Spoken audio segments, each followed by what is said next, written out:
The New Channel Sports Podcast presents The Takedown. My name is O-Enyi. Please listen to the whole video. Please subscribe, like, and turn your notifications on. You can check out the podcast on any major podcast platform available. Let's get right into it. I am going to give a takedown on one LaMelo Ball.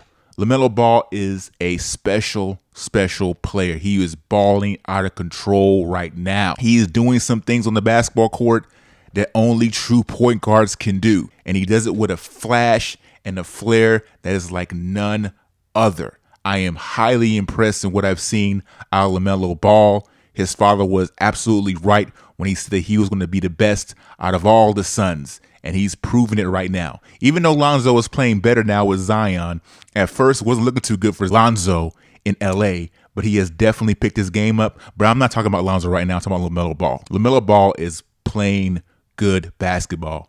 And other players around the NBA are starting to notice this. They are starting to comment on what LaMelo Ball is doing out there on the basketball court. Listen to what Draymond Green had to say about LaMelo Ball. I hadn't had a chance to really see LaMelo play much. Obviously, he was in Australia. He was in high school. I'm not really one to follow a ton of high school kids unless I personally know them or they're going to Michigan State. So I didn't really see LaMelo play a lot. And my mom would call me early in the year like, LaMelo good. And I'm like, man, he putting up stats, but a lot of people put up stats. I'm not sure I believe the stats, and I hadn't really watched him play. And as I've watched him play, my goodness, I text my mom not long ago. I said, Mom, you was right. LaMelo is a problem. He's a problem, man. But I love his game. He's super fast, which I had no clue he's fast and downhill like that. He's extremely smart. And, he don't even know how to play the NBA game yet. He just out there playing, he like a little kid in a candy store, just out there playing, having fun. But he's very smart. He passed the ball with the best of them already. And he's 6'7". He has incredible size. I think Charlotte, MJ got this one right. And I think that's, that kid is going to be a stud. You're speaking rookie of the year. That was Draymond Green on First Take. He talked about him not really knowing how to play the game of basketball, but he's smart enough to know how to maneuver around the court. And LaMelo Ball is 6'7", man. That's a big dude. Sometimes he reminds me of Penny Hardaway, and Penny Hardaway is my favorite point guard of all time. He's my favorite NBA player of all time. Draymond Green is absolutely right. LaMelo Ball is a problem. Now, I can talk about LaMelo Ball and everything he's doing all day long. As a point guard in this league, as a special point guard in this league, one that can distribute the ball and get everybody involved, you have to build a team around a point guard of this magnitude. It doesn't matter how special you are. If you don't have the right players around you, you're not going to win a championship.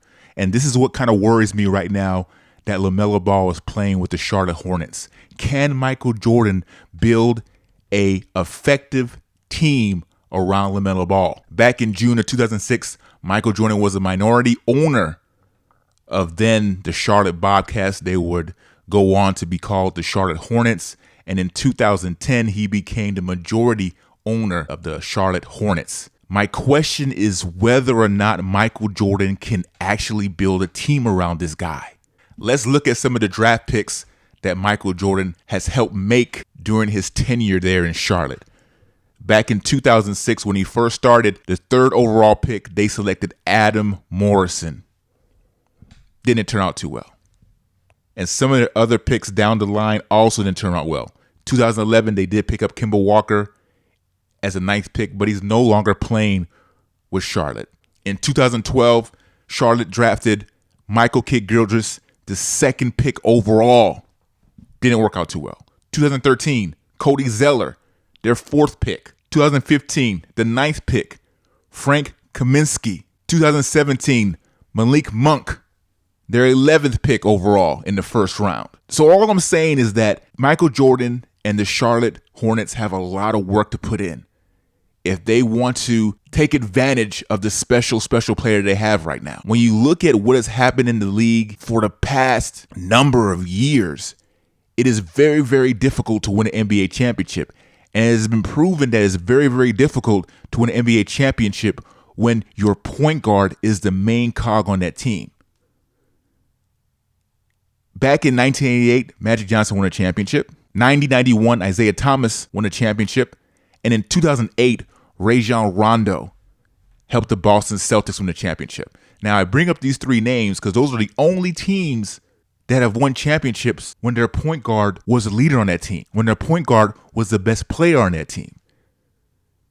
And you know what Rajon Rondo had around him. The big ticket Kevin Garnett, Paul Pierce, Ray Allen. It took all that talent to help get Rajon Rondo that win. We know what Magic Johnson had. He had Kareem Abdul-Jabbar, James Worthy. It was showtime. And Magic Johnson was the leader of that team. And we also know what Isaiah Thomas had as far as teammates, being a leader of the Bad Boys. All three of these players averaged at least 9 assists per game in those runs for championships. Now, LaMelo Ball is not there yet. He's not averaging 9 assists per game yet, but he will get there. He will definitely get there. Let's break down what kind of special player LaMelo Ball actually is. He was the youngest player to record a triple-double, eclipsing the previous record set by Markelle Fultz. Ball produced 22 points, 12 rebounds, 11 assists off the bench to lead the Hornets to a win against the Atlanta Hawks. Entering the All-Star break, Ball ranks first among rookies in total points, rebounds, assists, and steals. And you got to understand that LaMelo Ball didn't start a game until February 1st, and he was still ranked first in all these categories. Ball is the only player in the last 60 seasons to lead rookies in points, rebounds, assists, steals, heading into the All-Star break. Right now, LaMelo Ball is averaging 20 points, 7 assists, 6 rebounds, 2 steals per game. He's shooting 46.4 from the field, 44.9 from 3, and about 85% from the free throw line.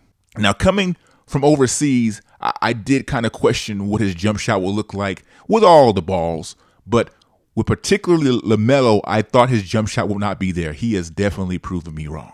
His jump shot is definitely there. He is shooting that shot with complete confidence inside the arc and outside the arc. 7 players have averaged 20 points, 6 rebounds, 6 assists, and 1.5 steals over a 15-game span as rookies.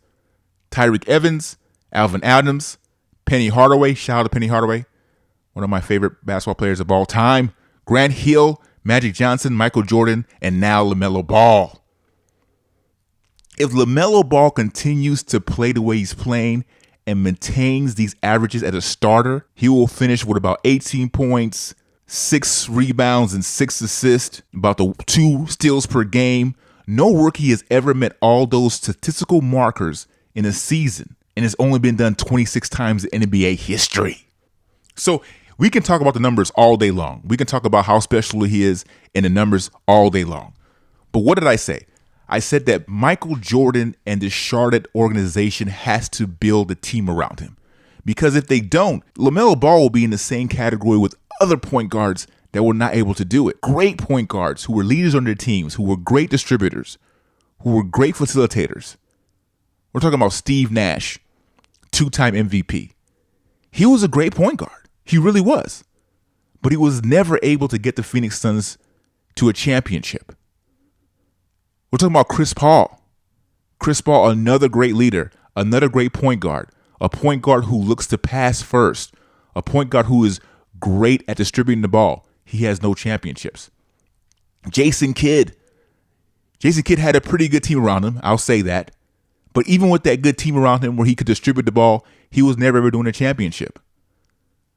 Kobe and Shaq made sure that he would not get one. Derrick Rose. Now, I know Derrick Rose injuries did, stifle his career a little bit, but he also was not able to win a championship. Being the leader of that team in Chicago, being the best player on that team as a point guard, He was not able to do it. Russell Westbrook, I'll put him in the same category. Mr. Triple-Double. But he also was not able to win a championship. Even though he was never really on those really good teams the best player, because he played with Kevin Durant and he played with James Harden. But still, he was an elite player. He was distributing the ball, and he was not able to win a championship. You look back in the 90s, you have John Stockton, and you have Gary Payton. John Stockton had Karl Malone. Gary Payton had Shawn Kemp. But Michael Jordan and the Bulls made sure that they didn't win a championship. Now, you may be wondering why I'm not mentioning Steph Curry's name, because he is a point guard, but I look at him more as a shooting guard because he's not a facilitator. He was not able to distribute the ball around the way Rajon Rondo, Magic Johnson, and the way LaMelo Ball was able to do right now. In Steph Curry's career, he averages about 6 assists a game. So I'm not putting him in that category.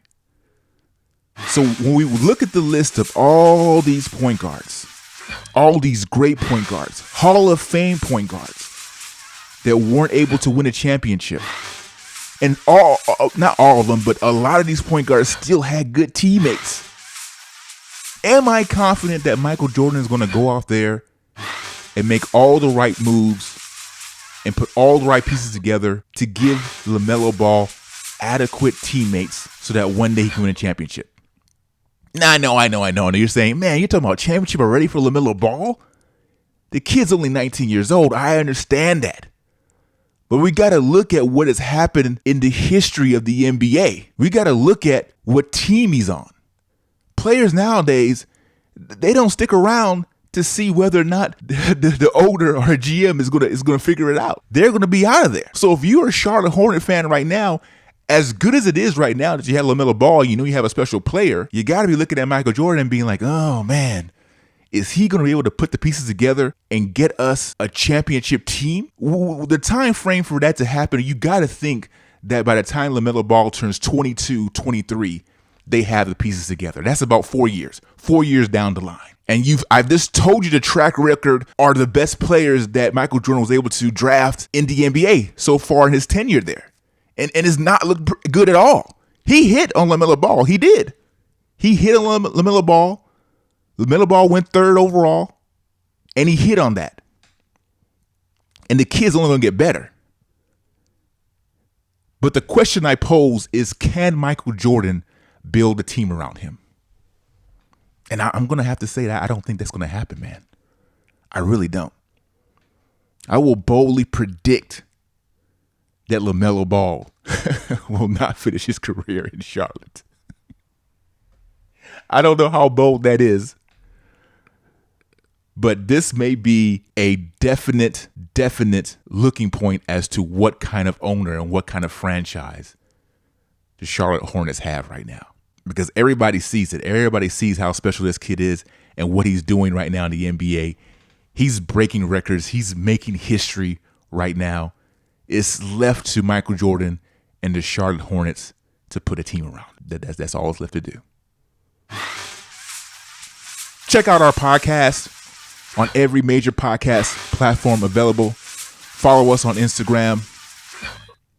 Follow us on Twitter. Check us out on Afro Vibes TV. Hit that subscribe button. Like. You disagree with what I just said? Listen down in the comments below. Let me know why I'm wrong. Let me know what I missed. My name is Onyi, one of the hosts of the New Channel Sports Podcast, joined by the phenomenal one, Chris, and Big Low. Until next time.